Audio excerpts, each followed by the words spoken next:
Mark Koran, Republican from Minnesota. Is that right? Hey, how are gentlemen. you? Whoa. Thanks for joining us today. Very happy to see you.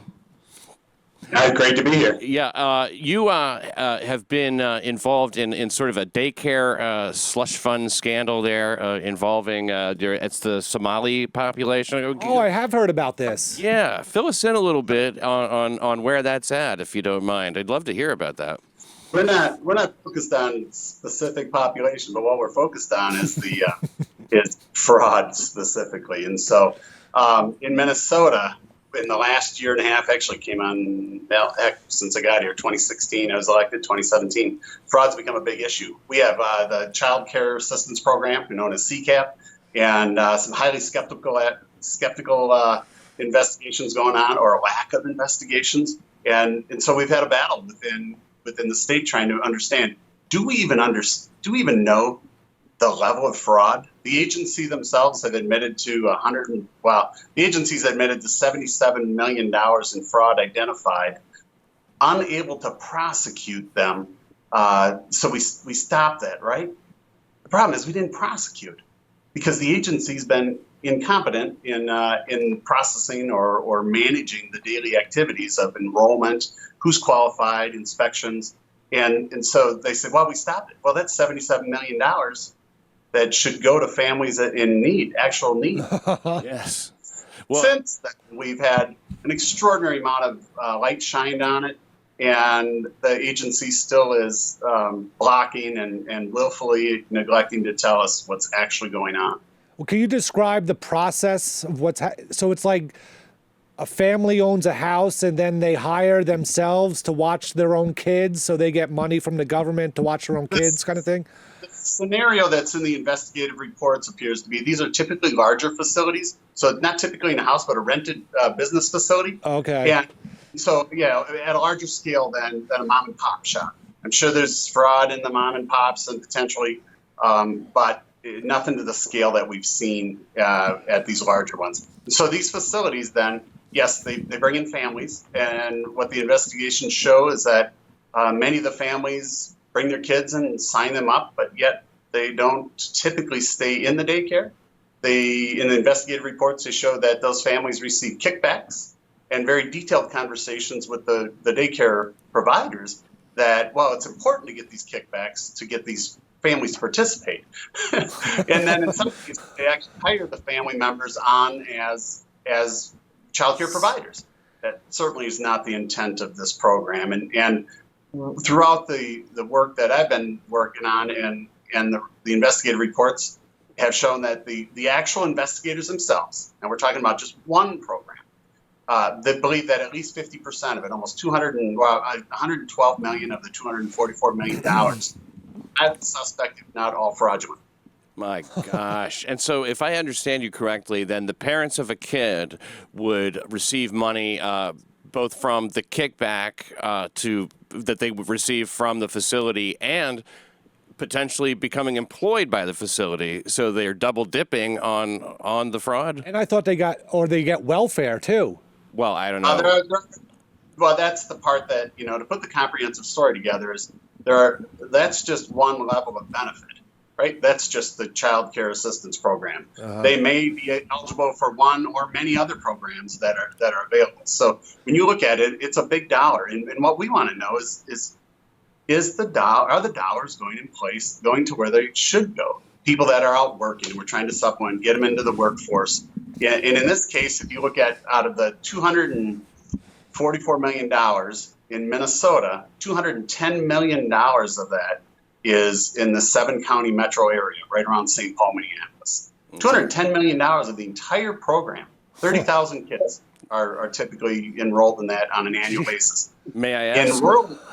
Enrollment, the average benefits between $750, let's say, to $800 on a monthly basis. We're talking monthly. In the St. Paul, Minneapolis area, the average is between $2,100 and $2,300 per month. Holy crap. Not bad. Yeah, so it's a very generous state you have there. On top of healthcare benefits or any other entitlement that you may receive. And sadly, what I don't think people understand is they're unable to prosecute when they're identified because the agencies do such a poor job in determining daily attendance. So the records, when they go in to investigate somebody, they'll say, hey, we're coming to investigate you. And you have 60 days to produce your attendance records. Oh, God. And they have no automated, they're not validating them on a regular basis. We think they should validate them on a biweekly basis, which would coincide with the kind of the payroll and the attendance and all of the reporting. Well, they certainly need some oversight, it sounds like, yeah. And none of that's surprising to me, because most of government, when you get down to it, peel back one layer, it doesn't work very well. In this particular case, hundreds of millions of dollars, which are not going to the very families that it's targeted to.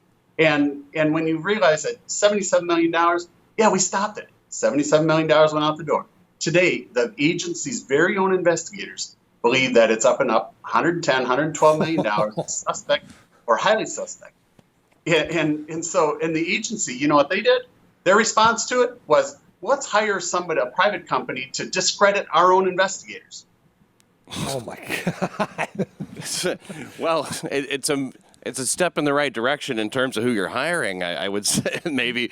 But now that money that disappears or that goes into the hands that it's not supposed to, is that then, do you know what becomes of it? Is it spent in the local economy, buying goods and services? Those monies are gone, right? And so they're gone to the providers who chose to act nefariously, and I don't know where they're spending their money. But we do know is this taxpayer money.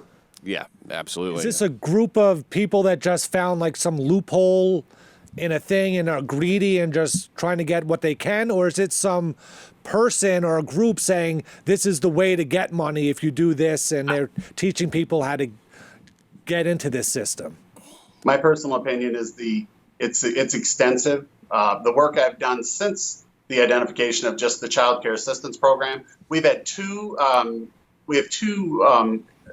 Office of the Legislative Auditor reports done. One was on the initial report, which probably sparked you guys or your interest, is that, hey, this money's going, tons of it's being stolen, some of it's going overseas. And so they did investigation on that particular one, a quick one. Then they secondarily went and did a much deeper dive into, are we doing, what's the validity of, are we determining eligibility? Are we what are we doing? What systems are in place to try and stop this from, this day forward? And the agency blocked, lied, and basically, the information they withheld willingly, to me, is more neglectful than the actual what they do tell us.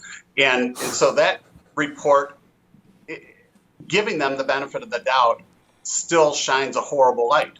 At the same time, some 18 months later from the initial report, not a thing has been done. They only hope that, well, if we only had more money and we had more tools, I ask all of those that lead it. They've been managing this program since the early 90s. So basically for their entire career. Oh, my God. With or without technology, you can put a process in place to collect data, validate data, and ensure that taxpayer dollars are spent where they should be. And the additional work that I've done is working with the investigators, looking at, it appears there's also, this is one level of fraud or one program. We also have Medicaid. The groups that inspect them do Medicaid, adult daycare, medical equipment. What's the other ones? Medical equipment. There's like 5 of them, but they're all very significant. Oh, personal care assistant. Oh, yeah, that makes sense. The initial report was the CCAP fraud would dwarf the fraud or the PCA fraud would dwarf it. It would be pretty dumb to think this is only happening in Minnesota. Oh, correct? Absolutely. I think there was just a report in, I think it was in Australia, which was basically organized crime. It's a way to defraud the government in mostly the entitlement programs in mass. And I think that's what we're seeing here. Sweden, it's really a big thing too. They a lot of fraud in their programs. Really? In this case, it's very similar. Is that many of the organizations who run it. In fact, the $77 million that we found, the investigators have reports of when they've come in and identified a facility, they've stopped it, right? Terminated the program. Yeah. It emerges in the very same location under new names, and they've had people. It's happened 2 or 3 times in the same location. It would appear that it's a little bit more organized than a one-off. Yeah, it makes you think somewhere higher up is trying to squash it or something, or make a cover for it. Yeah. Well, we've. Sorry, go ahead, Mark.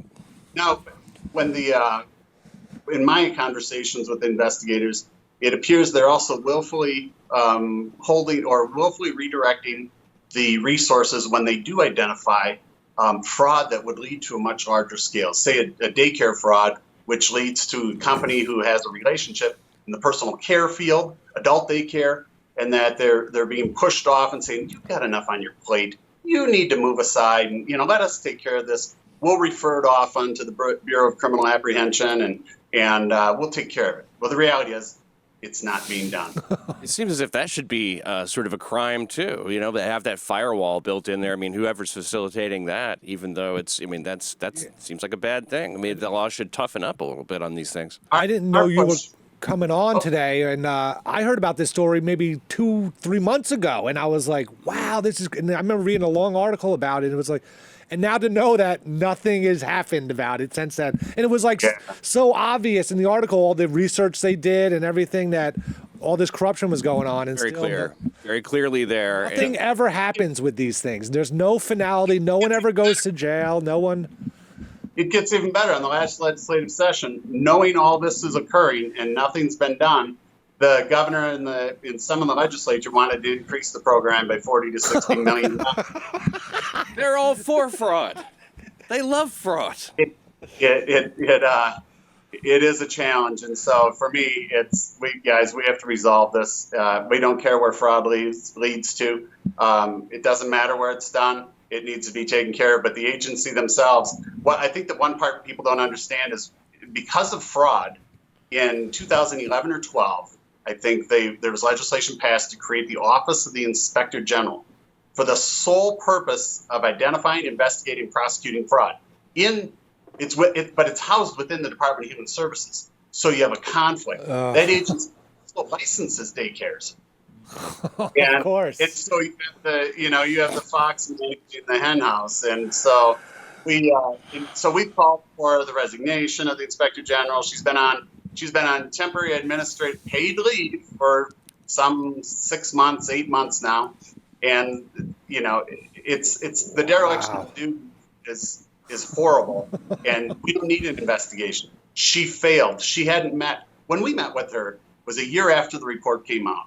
And she had not met with her fraud investigators, hadn't taken an active role in that process trying to resolve this problem.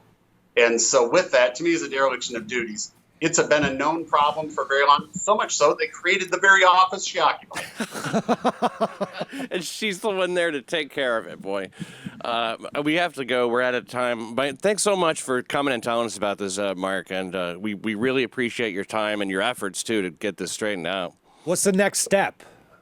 The next step is continued pressure on the governor. In fact, today, as we speak, in the last week, the two lieutenants, we were structured, the commissioner, deputy commissioner, and a host of political appointees and political activists that run the agencies. Two of the top people resigned. And in fact, the governor appointed his top choice, former senator, to run the agency, and he resigned this morning. So I think there's some extreme conflict within the agency, not only the host. In Minnesota, we get 5.4 million people. Department of Human Services budget between federal and state dollars will be $38 billion this biennium. That's with the PE, by the way. He's gone. He's out. It's in total disarray.